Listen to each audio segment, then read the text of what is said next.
چھوٹے چھوٹے جو سوراخ ہوتے ہیں وہ جب تارکول پگھلتا ہے نارمل ٹیمپریچر پہ وہ ان میں جاتا ہے اور کمپلیٹ بائنڈنگ ہوتی ہے، ان میں وہ سوراخ رہتے نہیں ہیں. لیکن اگر ایسا نہیں ہوا، لیٹ موسم میں پڑا، تو جب فراسٹنگ ہوتی ہے، اس کے اوپر پانی آتا ہے تو فراسٹنگ ہوتی ہے. آپ نے دیکھا ہوگا پلاسٹک بوتل میں یا شیشے کی بوتل میں آپ پانی اوپر تک بھریں اور باہر آپ سردی کے موسم، آج کل کے موسم میں رکھ دیجئے، صبح وہ بوتل کریک ہوئی ہوتی ہے. کیوں ہوتی ہے؟ ایکسٹرا جب آئس جم جاتا ہے تو فراسٹنگ ہوتی ہے، وہ اس پہ فورس آتا ہے، وہ ٹوٹ جاتا ہے. اسی طرح سے جو چھوٹے اس میں وائٹس ہوتے ہیں، اس میں جو پانی ہوتا ہے وہ جم جاتا ہے. جمنے کے بعد فراسٹنگ سے وہ اس میں اپ لفٹنگ فورسز آ جاتے ہیں، وہ کھل جاتا ہے. تو جیسے آپ اگر پوری ٹرک چلائیں اس کے اوپر سے، اس سے زیادہ فورس آتا ہے، اس میں وہ باجی کھل جاتی ہے تو روڈ بالکل ڈیمیج ہو جاتا ہے. ڈاکٹر صاحب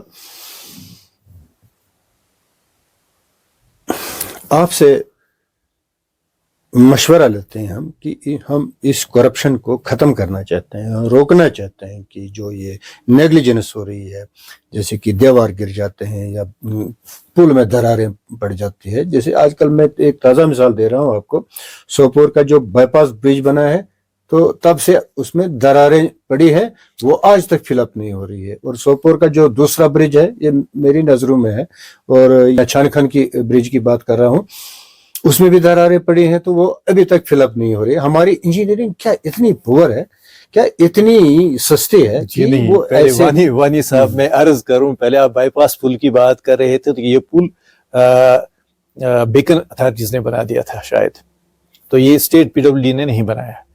تو اس کی تعمیر بیکن والوں نے کی، اور کیونکہ پہلے ٹھیکیدار نے چھوڑ دیا تھا، بعد میں مجھے یاد ہے ان دنوں خورشید گنائی صاحب کمشنر سیکرٹری تھے یا ایڈوائزر تھے، تو ہم نے بھی ان تک یہ بات پہنچائی پل کمپلیٹ کیوں نہیں ہوتا ہے، تو انہیں زور لگا کر وہ اس پل پہ کام لگوایا. تو اپروچ والز جو تھے بہت جلد بازی میں ان نے اپروچ والز کو صحیح نہیں بنایا تھا، جو آپ کہتے ہیں لیک آف سپرویژن تھا، کسی نے دیکھا نہیں تھا، اور ابھی اس پہ کنسلٹیشن بھی نہیں ہوئی تھی اپروچ پہ، تو اس کو ٹریفک کے لیے چھوڑ دیا گیا، جس سے میں نے بھی خود دیکھا کہ اپروچ والز اس کے پل پہ تو کوئی نقصان نہیں ہوا، لیکن اپروچ والز اس کے ٹوٹ گئے تھے.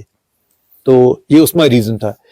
جہاں تک اب آپ چھان کھن برج کی بات کہتے ہیں، تو چونکہ اپروچ والز ٹوٹ سکتے ہیں اوور لوڈنگ سے، تو یہ گاڑیاں جب چلتی ہیں وائبریشنز ہوتی ہیں، وہ کچے پکے دیوار تھے، ان میں نقصان ہو سکتا ہے. وہ فل کنکریٹ والز نہیں تھے، اسٹون میسنری والز تھے، ان میں مائنر ڈیمیجز ہو جاتی ہیں، لیکن وائبریشنز کی وجہ سے. اور جو جس لوڈنگ کے لیے ہم روڈوں کو ڈیزائن کرتے ہیں، اس لوڈنگ سے اب کہیں زیادہ لوڈ کی گاڑیاں آتی ہے جو ان کے اوپر سے گزرتی ہے، تو ویئر اینڈ ٹیئر اتنا زیادہ ہے. آپ دیکھتے ہیں کہ 8 ٹن جنرلی لوڈ ہونا چاہے میوے کا ایک ٹرک میں، اب وہ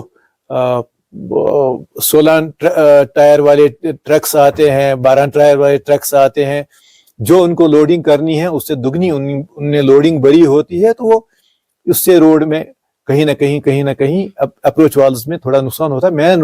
مین برج میں کسی قسم کا کوئی نقصان نہیں ہے.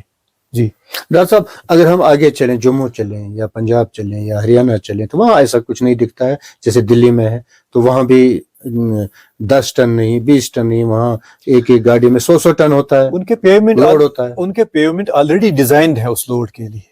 ہمارے روڈز اب اپ گریڈ ہو رہے ہیں، جیسے آپ دیکھ رہے ہیں نیشنل ہائی وے میں اب وائڈنگ ہو رہی ہے. اب یہ اس لوڈ کے لیے پہلے آپ دیکھ رہے ہیں کہ جی ایس بی بھرا جا رہا ہے. پہلے ٹرینچ کھودتے ہیں، ٹرینچ کھودنے کے بعد لگ بھگ 1 میٹر تک جی ایس بی بھرا جاتا ہے. تو جی ایس پہلے یہاں چونکہ لوڈ تھے ہلکے گاڑیوں کے لیے ہی تھے، اتنا اس لوڈنگ کے لیے ہمارے روڈ بنے نہیں تھے. اب ہمارے روڈ جو ہیں وہ کنورٹ ہو رہے ہیں، اور اس میں اکارڈنگلی تبدیلیاں ہو رہی ہیں، اکارڈنگلی اس کو ان چیزوں کے لیے ڈیزائن کیا جاتا ہے. جی ڈاکٹر صاحب، آپ یہاں بارہمولہ میں رہتے ہیں، ایک نمایاں شخصیت ہے آپ، بحیثیت سپرنٹینڈنٹ انجینئر ریٹائر ہوئے ہیں، اور ایک یہاں بارہمولہ میں آپ خاص یہ حیثیت رکھتے ہیں، نمایاں شہری ہے آپ، نمایاں شخصیت ہے آپ. بحیثیت ایک شہری آپ سے اگر یہ جاننا چاہیں گے ہم کہ کوئی مشورہ دیجیے آپ، اس کرپشن کو اگر ہم ختم کرنا چاہیں گے تو کس طرح سے کیا جائے گا؟ میری ایک گزارش رہے گی، سب سے پہلے جو شکایات جو ہیں کہ کام اچھے نہیں ہو رہے ہیں، ان میں خاص یہ بھی ریزن ہے کہ جو مین پاور کی ضرورت ہے محکموں میں، ٹیکنیکل سٹاف کی ضرورت ہے، سپروائزری سٹاف کی ضرورت ہے، وہ برابر نہیں ہے، کافی کم ٹیکنیکل سٹاف ہے۔ تو میں بھی کہیں جگہوں پہ جاتا ہوں، وہاں دیکھتا ہوں کہ شاید ایک جونیئر انجینئر کا ورک لوڈ جتنا ہے، تو اس بات کے لیے ویسے ہمیں مرکزی حکومت کا شکریہ ادا کرنا چاہیے کہ انہوں نے اتنے زیادہ فنڈز دیے ہیں کہ کافی کام چل رہے ہیں، لیکن ان کاموں کے ساتھ ساتھ جتنا ٹیکنیکل سٹاف ہونا چاہیے تھا وہ ٹیکنیکل سٹاف نہیں ہے۔ میں دیکھتا ہوں کہ جونیئر انجینئرس کی کافی کمی ہے، ورک سپروائزرس کی کافی کمی ہے، اسسٹنٹ ایگزیکٹو انجینئرس کی کافی کمی ہے۔ تو اس وجہ سے جو ایک شخص ہر جگہ نہیں پہنچ سکتا، اس جتنے کاموں کے پروپورشنلٹی کے حساب سے سٹاف ہونا چاہیے تھا، اس کی کمی نے کافی یہ کر دیا ہے کہ کوالٹی آف ورک میں کمی آ سکتی ہے۔ اس میں یہ بھی ہے کہ جب اگر کہیں سے کسی مزدور نے، کسی ٹھیکیدار نے مٹیریل صحیح نہیں لگایا تو اس میں یہ بھی رہتا ہے کہ سپروائزری سٹاف وہاں تھا نہیں۔ تو سب سے پہلے گورنمنٹ کو یہ بھی کرنا چاہیے کہ کاموں کا معیار برقرار رکھنے کے لیے ٹیکنیکل سپرویژن کی سپروائزری سٹاف کو پرووائڈ کرنا چاہیے۔ دوسری بات یہ ہے کہ چونکہ آج پڑھے لکھے لوگ ہیں، ہر جگہ ہے، میڈیا کا آج کل بڑا رول ہے، تو آج کل ہر ایک آدمی موبائل ہر ایک کے ہاتھ میں ہوتا ہے، واٹس ایپ ہر ایک کرتا ہے، اس کو سارے نمبرز پتا ہے۔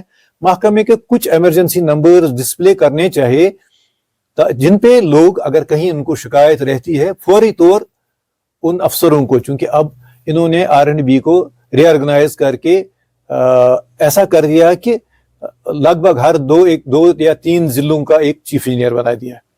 تو پہلے ورک لوڈ کافی ہوتا تھا چیف انجینئر کے پاس، اس کے پاس پورا صوبہ تھا، اب اس صوبے میں 3 یا 4 چیف انجینئرس ہیں، تو 3 یا 4 چیف انجینئرس کو اچھی طرح سے یہ اتنا کافی اب موقع ہے کہ وہ ہر جگہ جا سکتا ہے، جہاں شکایت ہو خود ہی وہ اس ایریا پہ جا سکتا ہے۔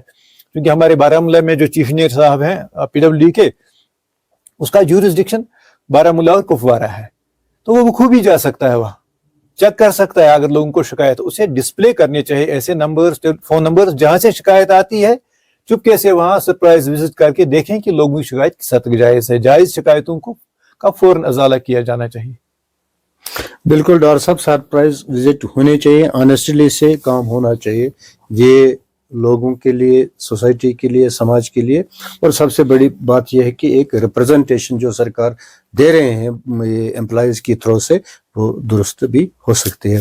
مگر یہاں آپ سے جاننا چاہیں گے تھوڑا سر کہ ضمیر کی جو آواز ہے، ضمیر سے آپ سے ہم پوچھنا چاہتے ہیں کہ آپ نے ایک دور دیکھا ہے عدالت کا، جوڈیشری کا رول، اور دوسرا آپ نے دیکھا ہے سکول کا، ٹیچرز کا رول، اور تیسرا آپ نے دیکھا ہے یہ پولیس کا بھی رول، آپ نے یہ تینوں رول آپ نے دیکھے ہیں۔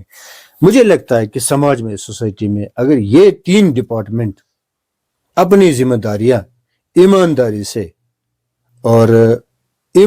سے نبھائیں گے تو سوسائٹی میں یہ سدھار آ سکتا ہے، کرپشن ختم ہو سکتا ہے، اور یہ انسانیت کا جو ضمیر ہے وہ انسان باضمیر رہ سکتا ہے۔ اچھا، آپ تھوڑا سا یہ بتائیے کہ جو عدالت کا رول ہے سوسائٹی میں وہ کیا ہے؟ یہ کرپشن پر کیا رول ہے ہماری جوڈیشری کا؟ پولیس کا کیا رول ہے؟ ٹیچرز کا کیا رول ہے؟ جو سکول سے جو پروڈکشن آ رہی ہے، ایک اسٹوڈنٹ جو سکول سے نکلتا ہے، یہ باضمیر نکلتا ہے کہ بے ضمیر نکلتا ہے؟ یہ دیکھیے کیا ہے یہ؟ دیکھیے جناب، جتنی دیر واقعی تعلیم و تربیت صحیح طریقے سے نہ ہو، جس قوم کی تربیت صحیح نہ ہو، وہ قوم تو کہاں سے آگے بڑھے گا؟ میں نے کہیں سے ایک دفعہ اس پہ موبائل پہ ہی دیکھ رہا تھا پروگرام، تو کسی پاکستانی شخص نے کہا کہ دیکھیے صاحب، ہمارا ملک کیسے آگے بڑھے گا؟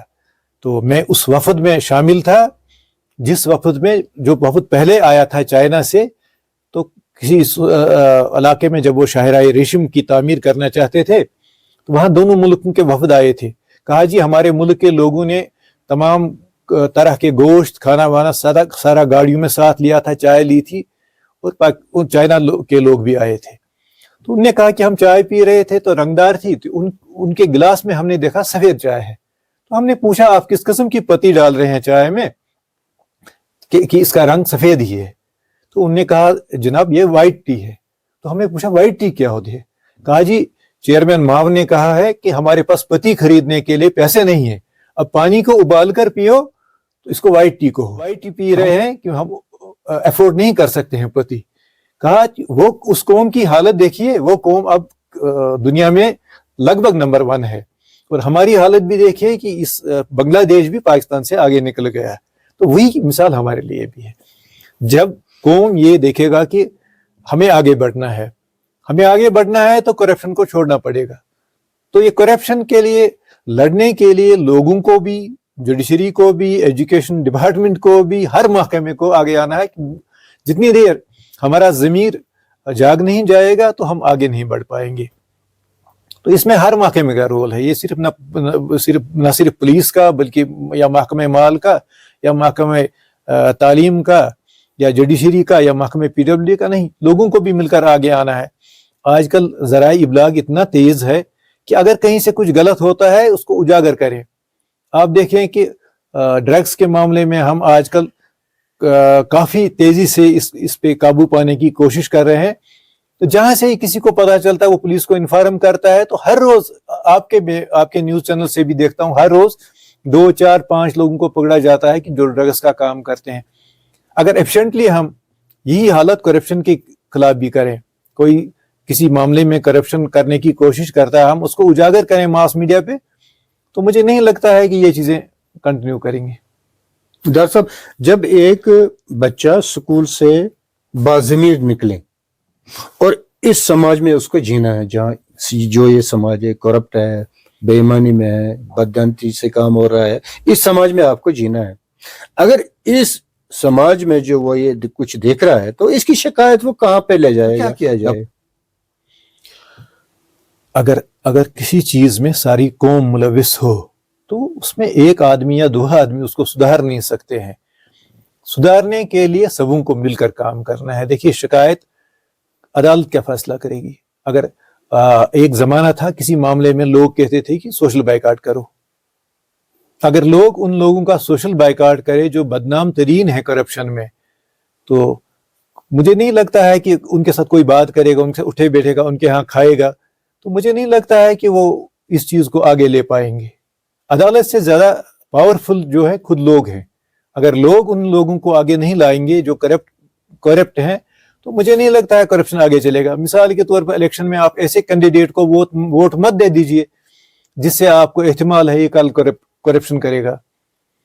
تو اسی طرح سے اگر کوئی شخص بدنام ترین ہے کہ یہ بہت زیادہ کرپٹ ہے, یہ ہر معاملے میں کرپشن سے کام لیتا ہے, تو اس کے خلاف لوگ آواز اٹھا سکتے ہیں, اس کے خلاف لوگ باہر آ سکتے ہیں. یہ تو زمانہ نہیں ہے.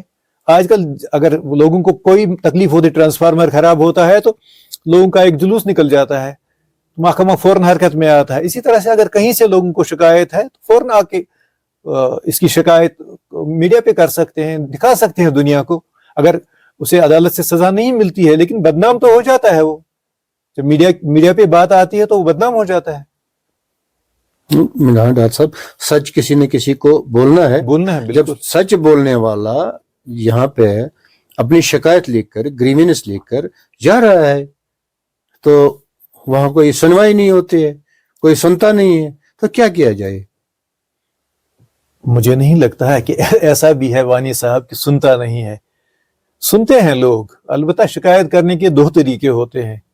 ایک تو یہ ہے کہ آپ جائیے, اسے بتائیے, اس کے ریپریکیشنز بھی بتا دیجئے. مجھے لگتا ہے سنوائی ہوتی ہے. میں نے بھی کہیں دفعہ کچھ شکایتیں رہی تو اسے میڈیا پہ اجاگر کرنے کے بجائے یا اسے کہیں لے جانے کے بجائے میں نے ان لوگوں تک بات پہنچائی اور انہیں سمجھا دیا اس کا نتیجہ کیا ہوگا, تو سنوائی ہوئی.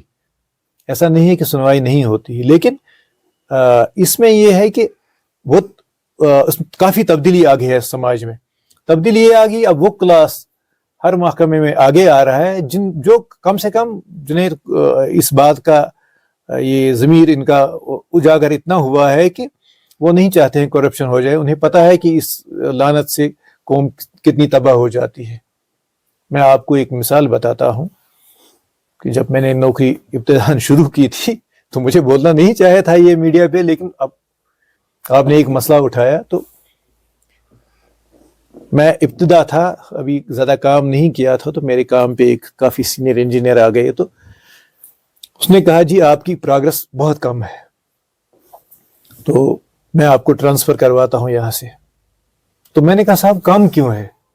اس نے کہا نہیں کم ہے، اب تیار رہو میں ٹرانسفر کرواتا ہوں. مجھے بھی غصہ آیا تو میں نے بھی غصے سے کچھ 2-4 باتیں کہی. اس میں بہت سارے سینئر آفیسرز تھے، انہیں مجھے سمجھا دیا کہ یہ آپ کا سینئر آفیسر، اس کے ساتھ ایسے بات نہیں کرتے.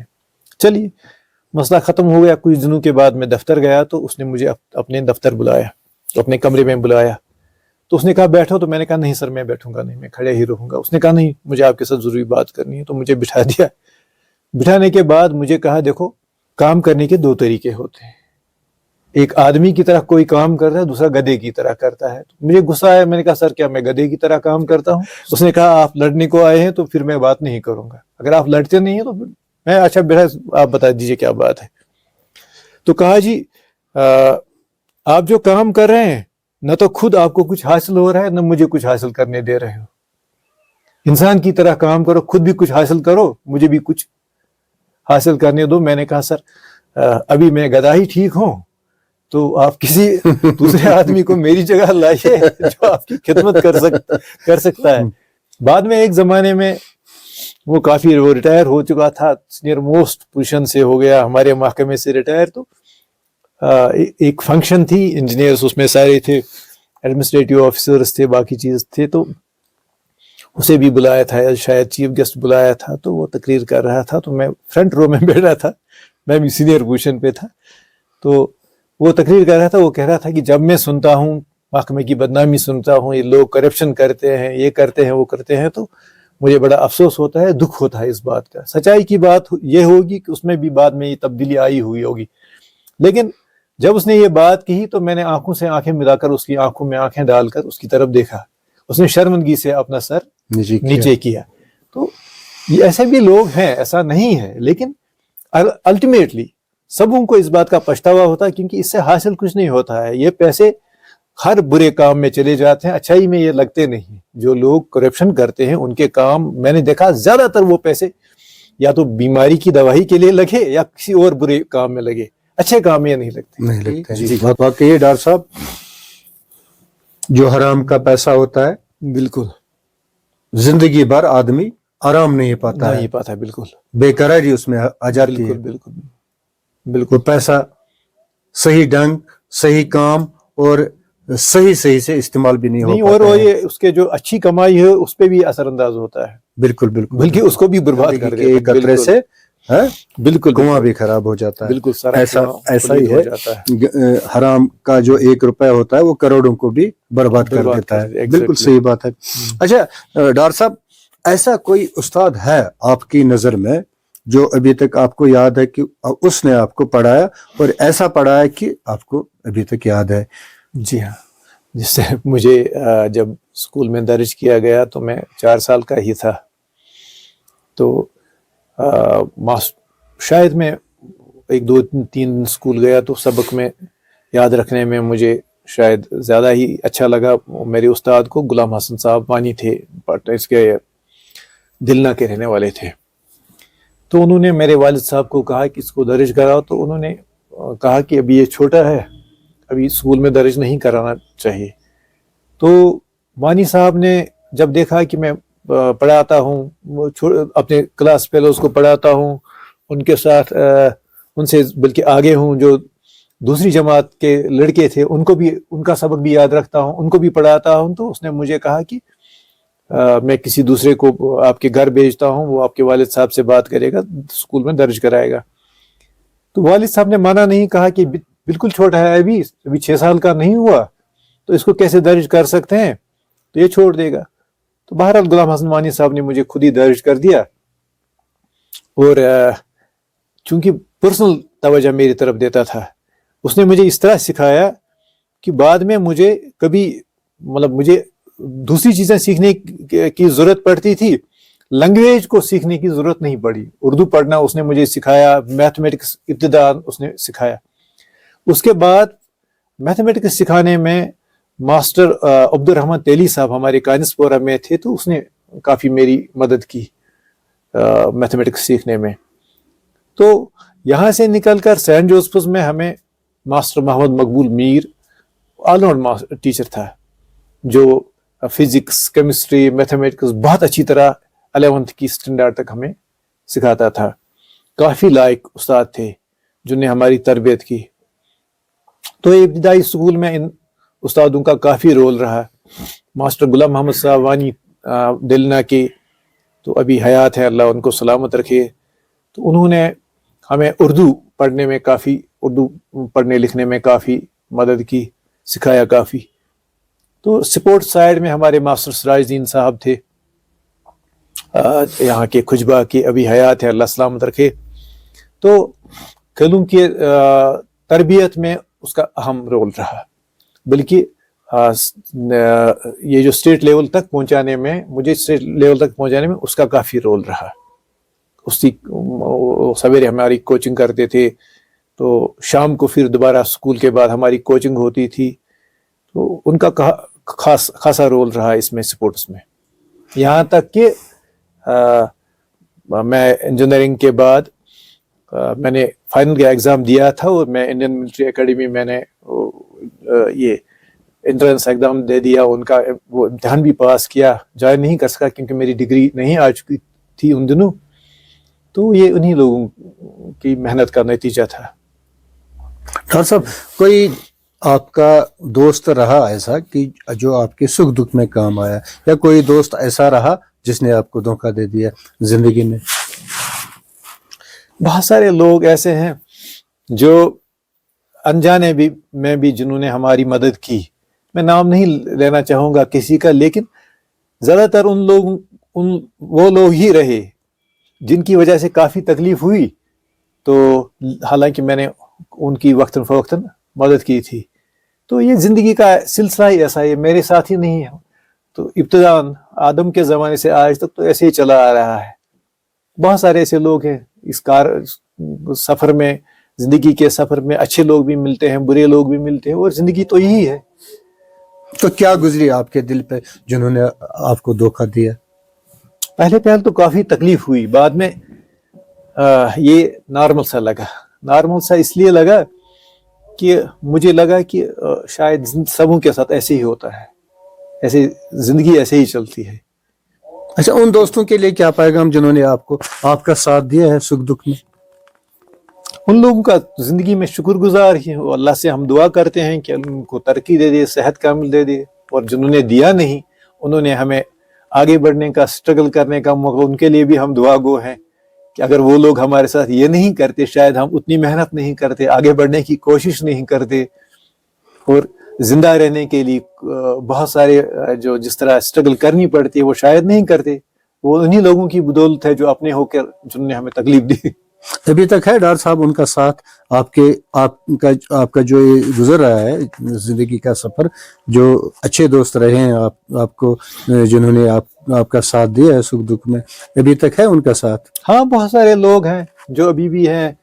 اگر کبھی صحیح مشورہ بھی کوئی دیتا ہے تو وہ بھی کافی چیز ہے. کافی لوگوں کا ساتھ ہے ابھی تک جو کوشش کرتے ہیں. ابھی بھی ہم کو مطلب جو ہم چل رہے ہیں ریٹائرمنٹ کے بعد بھی بہت سارے یہاں وہاں کرتے ہیں, کام کرتے ہیں, کچھ کرتے ہیں. تو انہی لوگوں کی بدولت ہے.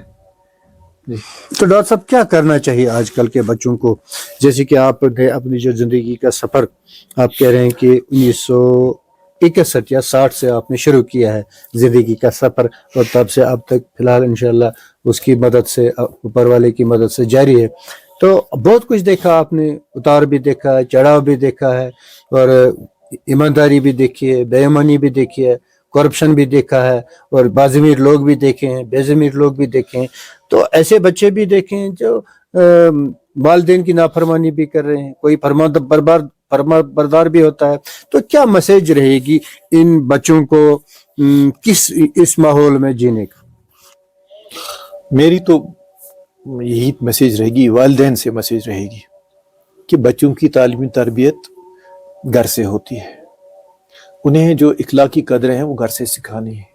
یہ صرف زبان سے بتانے سے نہیں, وہ والدین کو جو کچھ کرتا دیکھتے ہیں اس کی نقل کرتے ہیں. پھر اگر اسے وہ اس حد سے بھی آگے بڑھتے ہیں اس میں قصور ان کا نہیں ہے.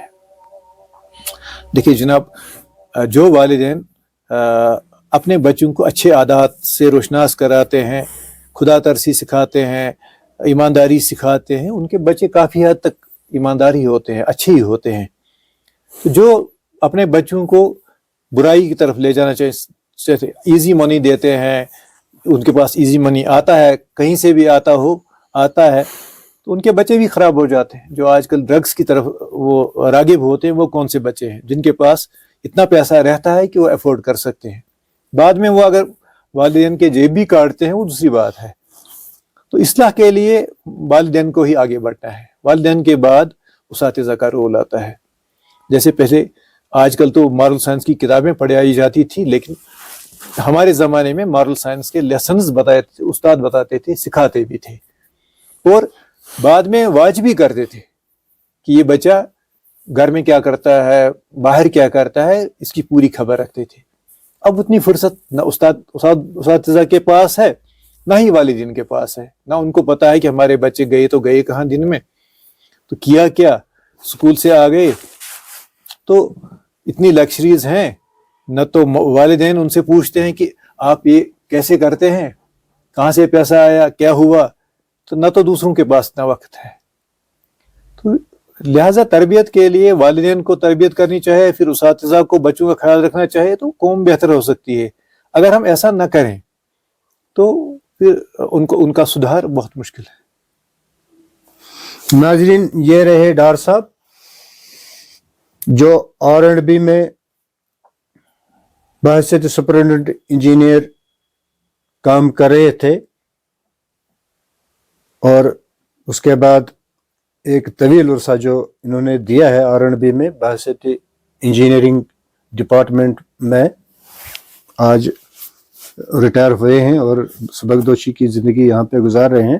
تو ابھی ان کے جو حوصلے بلند ہے, جو یہ میسیج دے رہے ہیں اپنے جو نوجوان بچے ہیں, قابل رشک بات ہے, قابل تقلید بات ہے. ہم بھی یہی ان بچوں کو کہنا چاہیں گے کہ ڈار صاحب کا جو یہ لمبا تجربہ رہا ہے, 40-45 سال کا جو دور ان کا رہا ہے, یہ 45 سال کا نچوڑ ہے جو ڈار صاحب کہہ رہے ہیں, ایک رزلٹ آپ کو دے رہے ہیں. ڈار صاحب کی جو باتیں ہیں بہت انمول ہے, بہت قیمتی ہے. تو انشاءاللہ اگر پھر کبھی موقع ملا ڈار صاحب سے پھر بات کریں گے, اور پھر سے ایسے سوالات لے کر آئیں گے جن سے ہمارے بچوں کو فائدہ ہو. تو ڈار صاحب آج کے لیے اتنا ہی کافی ہے. السلام علیکم. وعلیکم